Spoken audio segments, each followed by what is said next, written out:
Yo, what's good, guys?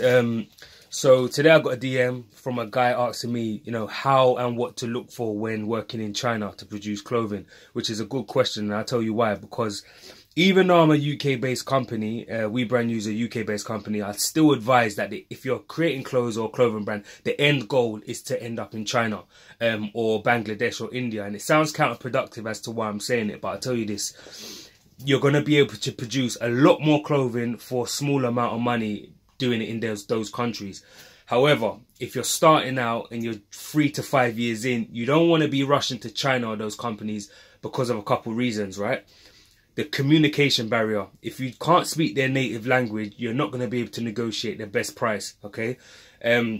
You're going to need to learn, in the first 3 to 5 years, you're going to need to learn a lot of things, and you're going to need to learn it fast. And it's going to be hard to learn a lot of things and fast if you can't speak the language, if there's a time difference delay. All of these things are just going to be barriers which might end up putting you off. And you don't want to be put off initially when you're starting your company. So you want to go bit by bit. And that's why I always advise people within the first 3 to 5 years, just find a nice UK-based company, right? To where your shipping's going to be low. You ain't got to worry about import tax. All of the things out the window, all of the obstacles won't be in the way. You can just build your brand where you get to learn about fabrics, textures, different printing styles, shipping to customers, marketing. These are the things you're going to need to learn.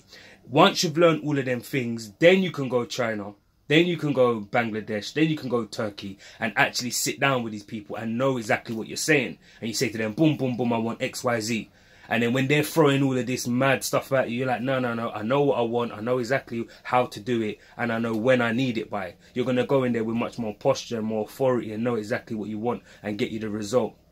If you start a company today or last year and you go there, you're going to be bombarded with all of these kind of things that China likes to throw at you, which then, ends up being counterproductive. So once you do reach China or abroad, a couple things to look out for is a company that's been doing it for more than 15 years, okay? You also want to look at a company that's turning over at least, very minimum, £750,000 a year, okay? Very minimum. And number 3 is you want to look for a company that insured. So if you buy a product, and it gets lost in transit or lost in delivery, you get back your money, or they don't do something right, or they don't do something to your description, you're going to be able to get back your money, because so much can go wrong, will go wrong, and probably should go wrong when you're working abroad, just based on the sheer amount of volume and, people, there's going to be a lot of human errors, so things might go wrong.